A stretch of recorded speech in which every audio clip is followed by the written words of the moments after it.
A escuridão envolvia os arredores da cidade de Greenville, Tennessee, Estados Unidos. Era domingo, 6 de abril de 1997. O silêncio das ruas noturnas foi rompido por sons inconfundíveis, disparos de armas de fogo. Oficiais de polícia correram imediatamente para o local, na esperança de que fosse apenas um mal-entendido ou alguém caçando fora da temporada, mas o que encontraram ficaria para sempre gravado em suas memórias. Na beira da estrada, em uma vala rasa, estavam os corpos de 4 pessoas, um homem, uma mulher e 2 crianças pequenas. Eles haviam sido empilhados, como se alguém estivesse tentando ocultar os traços de um crime horrível. Havia sangue por toda parte, e o cheiro acre de pólvora impregnava o ar. Os policiais chamaram reforços e uma ambulância, embora soubessem que, para a maioria das vítimas, já era tarde demais.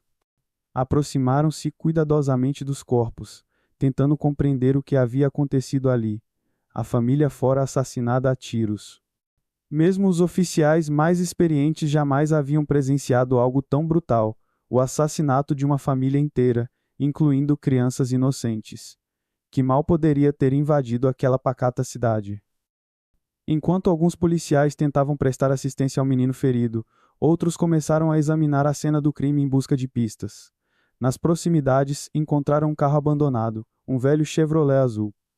As portas estavam abertas e o interior estava revirado, como se alguém tivesse saído apressado. Essa foi a primeira pista em uma investigação que chocaria toda a América. Quem eram esses assassinos misteriosos? O que os levou a cometer um ato tão atroz? E seriam eles capturados antes de causarem mais danos? Os investigadores estavam prestes a se deparar com um mundo sombrio de fanatismo religioso, drogas e crueldade sem limites. A investigação deste crime se tornaria um verdadeiro teste para toda a cidade, e os detalhes perturbadores deste caso assombrariam seus moradores por muito tempo. A história da família Lead começou muito longe da tranquila cidade de Greenville, onde suas vidas foram tragicamente interrompidas. O chefe da família, Vidar Lead, nasceu na pequena cidade norueguesa de Bergen. Aos 20 anos, ele deu um passo ousado, deixando sua terra natal em busca de uma vida melhor nos Estados Unidos. Vidar era o caçula de 4 irmãos, e desde cedo era conhecido por sua modéstia, bondade e natureza sonhadora. Seu maior desejo era construir sua própria família feliz e garantir um futuro brilhante para ela. Esse sonho o levou até a Flórida, onde ele esperava começar uma nova vida. Foi lá que Vidar conheceu Delina, uma jovem nascida em março de 1969, em Nova Jersey. Uma conexão imediata surgiu entre eles, e logo perceberam que estavam destinados um ao outro. O casal decidiu se mudar para Miami e, em fevereiro do ano seguinte, casaram-se. Em 1991, o casal recebeu sua primeira filha, uma menina chamada Tabitha. Vidar e Delina estavam radiantes de felicidade, mas logo perceberam que o ritmo frenético da grande cidade não era o que desejavam para suas vidas. Eles sonhavam com uma vida pacífica em uma cidade acolhedora, onde poderiam criar seus filhos em um ambiente de amor e segurança. Assim, a família Lead mudou-se para Powell, um subúrbio de Knoxville, Tennessee. Era uma típica cidade americana, com paisagens pitorescas, moradores amigáveis e um ritmo de vida tranquilo. Vidar e Delina sentiram que finalmente haviam encontrado um lugar que poderiam chamar de lar. Em 1995, a família cresceu com a chegada de um menino chamado Peter. Os Lead decidiram que era hora de se estabelecerem em uma casa mais espaçosa, onde todos teriam seu próprio quarto. Compraram uma charmosa casa dos anos 40 e com entusiasmo começaram a transformar lá em um lar aconchegante. Apesar das reformas necessárias, Vidar e Delina não pouparam esforços ou tempo para tornar o espaço confortável. O casal era profundamente religioso e dedicava-se a criar seus filhos de acordo com suas crenças. Frequentavam a igreja regularmente e participavam ativamente da comunidade religiosa local. Em abril de 1997, decidiram participar de uma grande convenção de fiéis, na esperança de fortalecer sua fé e conhecer outras pessoas com valores semelhantes. Nenhum deles poderia imaginar que essa viagem se tornaria fatal, transformando seus sonhos em um pesadelo terrível. Enquanto a família Lead se aproximava de seu trágico destino, Outra história completamente diferente estava se desenrolando no Columbia Motel, localizado perto de Knoxville. Foi lá que um grupo de jovens de Kentucky, que mais tarde se tornaria responsável por um crime horrível, encontrou refúgio. O líder desse grupo era Natasha Cornett, uma jovem de 18 anos com um passado conturbado e uma mente perturbada. Junto com ela estavam sua melhor amiga, Karen Hall, de 17 anos, Joseph Reiner, de 20, Jason Bryant, de apenas 14, Edward Dean Mullins, de 19 e Crystal Sturge, de 18. Todos eles vinham de famílias disfuncionais marcadas por violência, alcoolismo e abuso de drogas. Esses adolescentes cresceram cercados por crueldade, negligência e abuso, o que deixou feridas profundas em suas almas. Natasha, em particular, se via como uma serva de Satanás e afirmava ouvir vozes demoníacas em sua cabeça. Ela sonhava em causar um tipo de Armagedon e vingar-se da sociedade por toda a dor que havia sofrido. Reuniu ao seu redor pessoas igualmente perdidas e amarguradas, que buscavam sentido na vida por meio do ocultismo e da violência. Juntos realizavam rituais sombrios, usavam drogas e álcool e infligiam dor a si mesmos em busca de uma euforia perturbadora. As paredes dos quartos do Columbia Motel, onde o grupo de Natasha Cornett estava hospedado, eram decoradas com pentagramas e símbolos satânicos, um reflexo de sua imersão em práticas sombrias e violência. Esses jovens haviam rejeitado todas as normas morais e sociais, mergulhando em um abismo de ódio e crueldade. O dia 6 de abril de 1997 se tornou o ponto de não retorno para ele. Dias antes, em 4 de abril, o grupo havia se registrado no motel, já planejando transformar suas fantasias distorcidas em realidade. Eles haviam roubado armas e dinheiro, preparando-se para sua autoproclamada cruzada contra o mundo. Naquela fatídica manhã, enquanto a família Lead retornava da convenção religiosa, a gangue de Natasha saiu caçando vítima. Eles buscavam alguém para canalizar toda sua raiva e maldade, e o destino os colocou no caminho dos Lead. O encontro ocorreu em um posto de gasolina onde Delina e sua filha Tabitha haviam parado para usar o banheiro. Ao sair, cruzaram com Natasha e Karen, duas jovens vestindo roupas escuras e maquiagem chamativa. A mãe religiosa, em sua bondade, ofereceu a elas panfletos religiosos e as convidou para um piquenique improvisado. Delina não fazia ideia de que estava interagindo com predadores disfarçados de pessoas comuns. Enquanto isso, a gangue, ao observar a van familiar e o comportamento pacífico dos Lead, enxergou neles as vítimas perfeitas para seus planos malignos. Sob a falsa pretensão de amizade, Natasha e seus comparsas se uniram ao piquenique. Joseph Reiner e Jason Bryant foram os primeiros a se aproximar da mesa onde Vidar, Delina e as crianças estavam sentados, iniciando uma conversa amigável para ganhar a confiança da família. Natasha e Karen, que haviam discutido os detalhes do plano no banheiro, se juntaram em seguida. Logo depois, Edward Mullins e Crystal Sturgill chegaram trazendo armas roubadas, pistolas de 9mm e calibre 25. De repente, a atmosfera amigável mudou. Joseph sacou uma arma e a apontou para Vidar, ordenando que todos permanecessem onde estavam. O mundo da família Lead desabou naquele instante. O medo tomou conta enquanto eles percebiam que estavam nas mãos de criminosos armados. Sob a mira de armas, os Lead foram forçados a entrar em sua própria van. Vidar implorou pela liberdade de seus filhos, oferecendo dinheiro e o carro em troca. No entanto, para Natasha e sua gangue, a vida humana não tinha valor. Eles estavam decididos a levar seu plano sangrento até o fim. Vidar foi obrigado a dirigir a van, enquanto Joseph, armado, o mantinha sob vigilância. Os demais membros do grupo vigiavam os reféns no banco traseiro, enquanto um velho Chevrolet dirigido por Edward e Crystal seguia o veículo. Dentro da van, o clima era de extremo terror. Delina tentava acalmar Tabitha, de 6 anos, que chorava baixinho agarrada à mãe. Peter, de apenas 2 anos, não entendia o que estava acontecendo, mas sentia o medo que dominava os adultos. Após dirigir por alguns quilômetros, Vidar foi forçado a entrar em uma estrada de terra deserta e parar o veículo.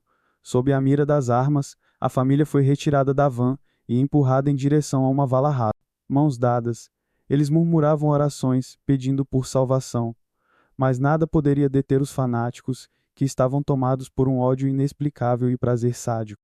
Forçaram os Lead a se ajoelharem, e ignoraram os apelos desesperados de Vidar e Delina por misericórdia.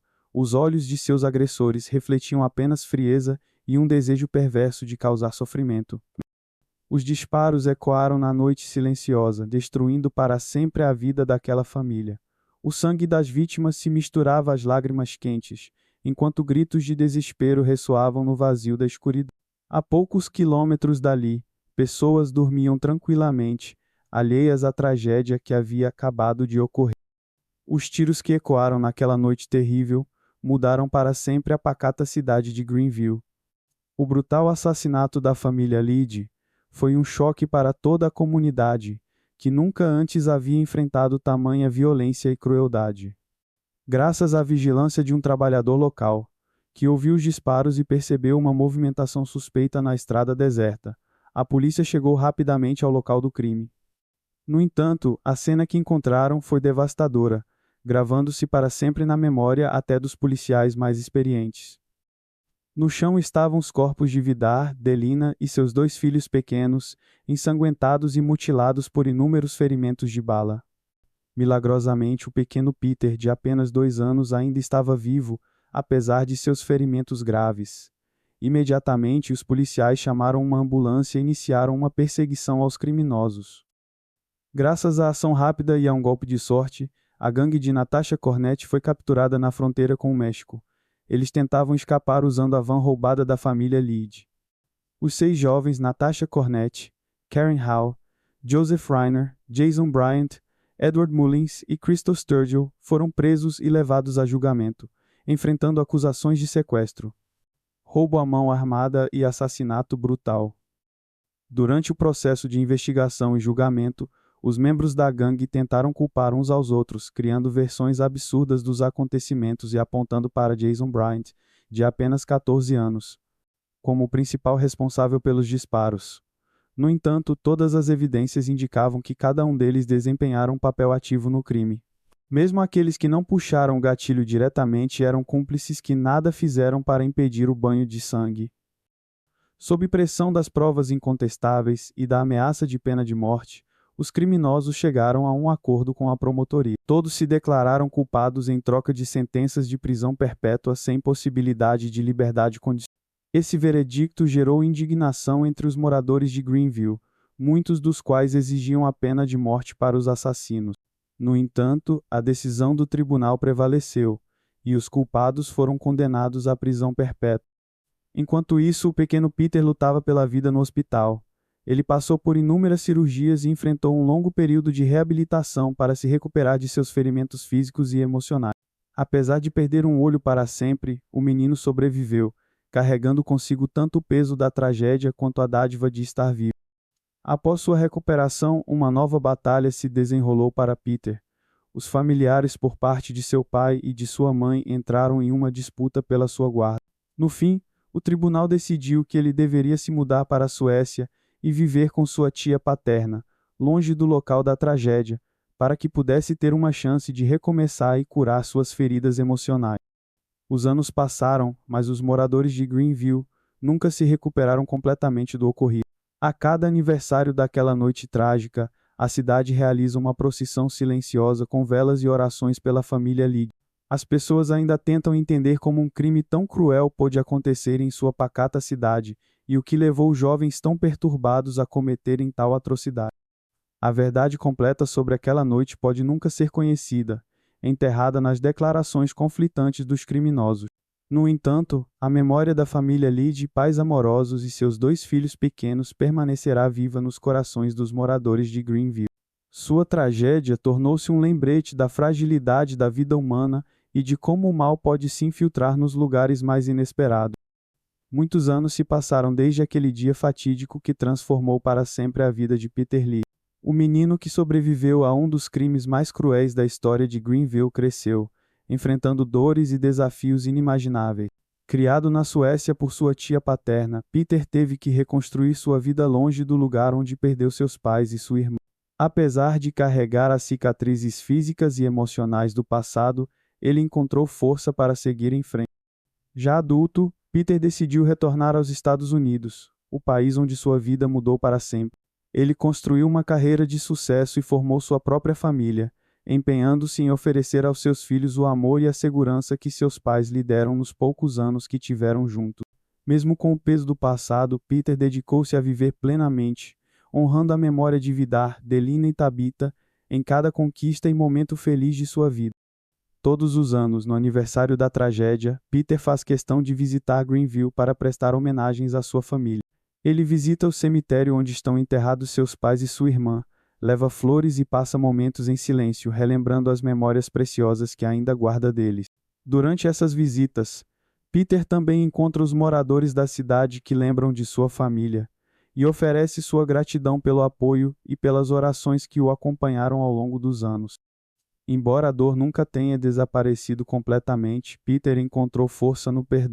Ele tomou a difícil decisão de não permitir que o ódio consumisse sua vida, entendendo que a vingança e o rancor apenas prolongariam o sofrimento. Em vez disso, escolheu viver com amor, empatia e determinação, espalhando esperança onde quer que fosse. Sua resiliência se tornou um exemplo para todos que enfrentam desafios semelhantes, mostrando que, mesmo nos momentos mais sombrios, é possível encontrar luz e propósito. A história de Peter Lid é um poderoso lembrete de que o espírito humano é capaz de superar até mesmo as adversidades mais terríveis.